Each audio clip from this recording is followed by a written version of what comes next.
ስሜ ሐሰን አሊ ነው የሚባለው ከአፋሬ ከባህል ቡድን ከአፋሬ ወጣቶች ሐሰን አሊ ነው የሚባለው። እነዚህ የአፋር ቤት ውስጥ የሚገኙ እቃዎች አጠቃቀማቸውና እነዚህ እቃዎችን አፋር ቤት ውስጥ የሚገኙ አፋር ሴቶች የሚሰሩት እቃዎች ናቸው። እነዚህ ወተት ማታ ታጥቶ የተረፈ ወተት ካለ ድመት ምናምን እንዳይነካ እዚህ ጋር የሚያስቀምጡት ነው ከፍታ ቦታ ላይ። እቺ ደግሞ ደላናት የምትባለው እቺ ደግሞ ወተት እንዳይበላሽ ደግሞ የሚቀመጥበት ነው። እነዚህ ደግሞ ምግብ ምናምን ማስቀመጫ ነው። ይሄ ደግሞ ውሃ ምናምን ማድረጊያ ነው። እነዚህ የሚታዩት እቃዎች ደግሞ የሚሰሩት የአፋር ሴቶች ናቸው።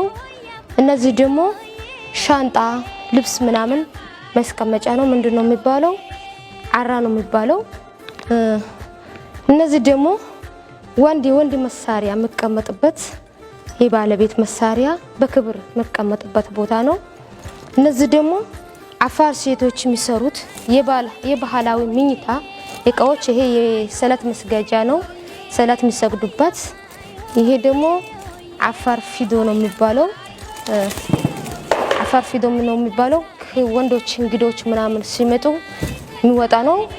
እነዚህ ደግሞ የሚቀመጡት ሁሌ አይደለም የሚወጣው፣ እንግዳ ምናምን ሲመጣ ወንድ ጋር ደግሞ ወንዶች እንግዶች ምናምን ከመጡ ወንድ ጓደኞች ይዞ ሲመጡ የሚወጣ ነው። እነዚህ የሚታየው እቃ እንዳለ የሚሰሩት ደግሞ የአፋር ሴቶች ናቸው።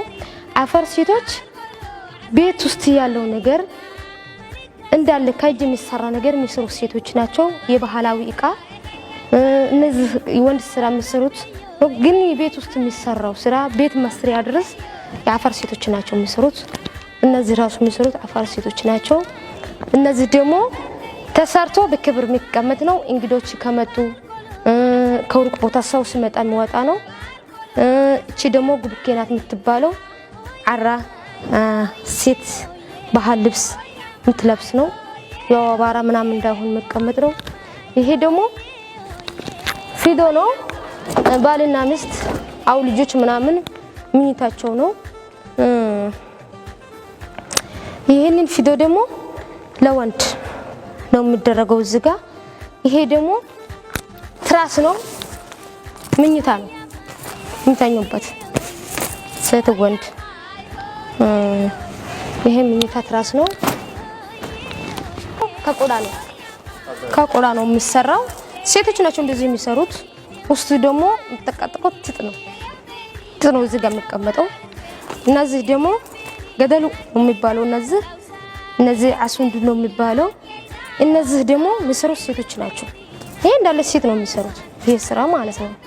እና የአፋር ሴቶች በዚህ ከእጅ የሚሰራ ስራ ላይ ታዋቂ ናቸው። ቤት ውስጥ የሚገኘው እቃ እንዳለ አይገዙም እነሱ ሰርቶ ራሳቸው ነው እንትን የሚሉት። እነዚህ ከረኖች ናቸው ገዝቶ የሚያስቀምጡት።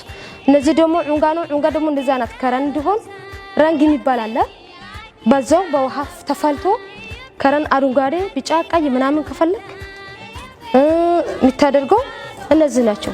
አፋር ሴቶች ናቸው የሚያደርጉት እንጂ ሄዶ ገበያ ለራሳቸው ገበያ እንዲሸጡ ካልሆነ አይገዙም እነሱ። የምኝታ እቃ እነሱ ናቸው የሚገዙት። ይሄ ደግሞ ኦሎይታ ነው የሚባለው። ኦሎይታ እነዚህ ደግሞ የአፋር ሴቶች ናቸው የሚሰሩት። እኛ ሴቶች በእጅ ስራ ላይ ታዋቂ ናቸው፣ ይሰራሉ። ይሄ ደግሞ ጎሊ ነው የሚባለው።